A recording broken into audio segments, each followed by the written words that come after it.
Dis hoe jou lewe lyk sonder God in jou lewe. Die mekaar. Glo jy in God se bestaan? Of jy nou glo in God, of jy nou nie glo in God nie, kom ek sê hoekom hy bestaan.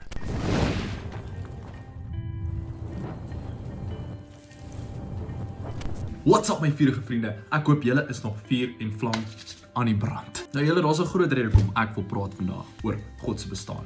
Want dit is een van die dinge wat die meeste aangeval word vandag in ons generasie, in Gen Z spesifiek. As daar God is, hoekom sien ek soveel sleg en evil en suffering in die wêreld?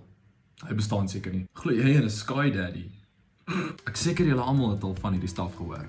So om al die confusion uit te sort, jy weet die mekaar wat ook al, om dit uit te sort, gaan ek vir jou baie simpel maak.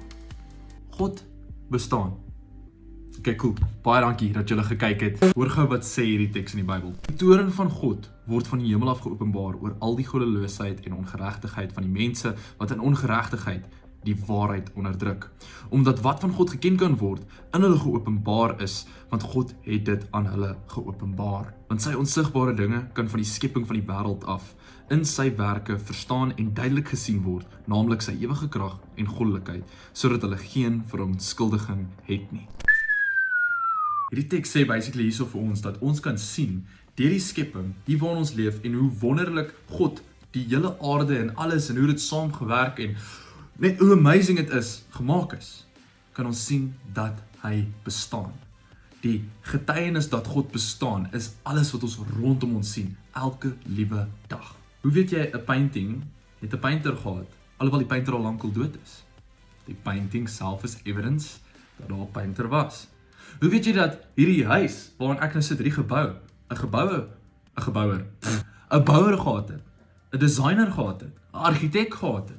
Wel, alhoewel ek hulle nie self ken nie, weet ek deur te sien hoe amazing hierdie huis bymekaar hou nie, vir dat hy nie net in mekaar inval nie, dat daai bouer bestaan het. As ek vir jou sê hierdie boek het self net bymekaar gekom en die letters het op die papier begin opkruip en in die regte volgorde gestaan sodat ek dit begin kon lees het en dit vir my sin gemaak het en dit het net randomly eendag gebeur, sê vir my sê ek's mal. Nou dink gou hier, jou liggaam het bevat DNA.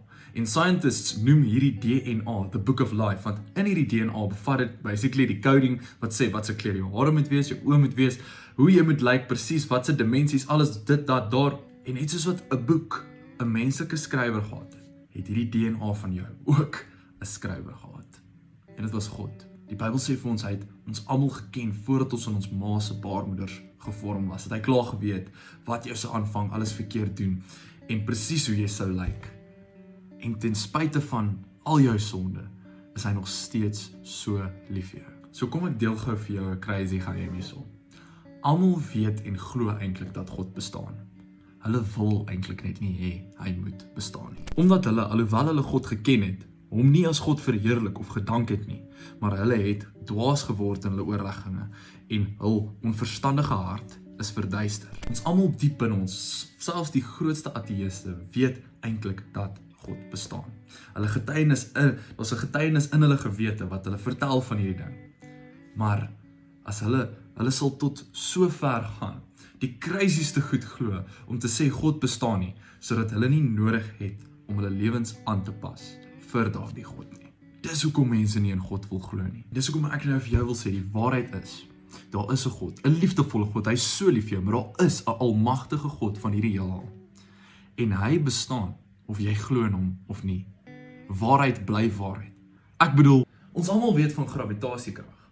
Nou ek glo dat dit bestaan, en dis wat my nou hou op hierdie aarde. En of ek glo die gravitasiekrag is hier of nie, hou dit my nog steeds op die aarde. Ek gaan nie ewe skielik af van die aarde af vlieg as ek nie meer glo in gravitasiekrag nie. En dit is net so met God.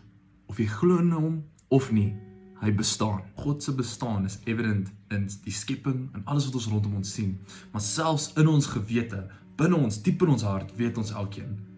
Daar is iets meer as net hierdie tydelike lewe hier op aarde. Daar's iets groter as ons.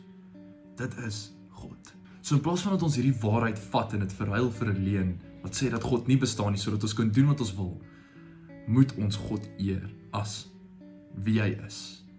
Die skepper van hierdie heelal en selfs die skepper van jou. Hy het jou met 'n doel geplaas op hierdie aarde.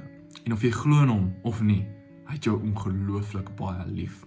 So lief dat hy sy lewe vir jou gegee het, sodat jy net in verhouding met hom kan staan. Dalk is jy in denial, of dalk het jy 'n vriend wat deny dat daar 'n God is.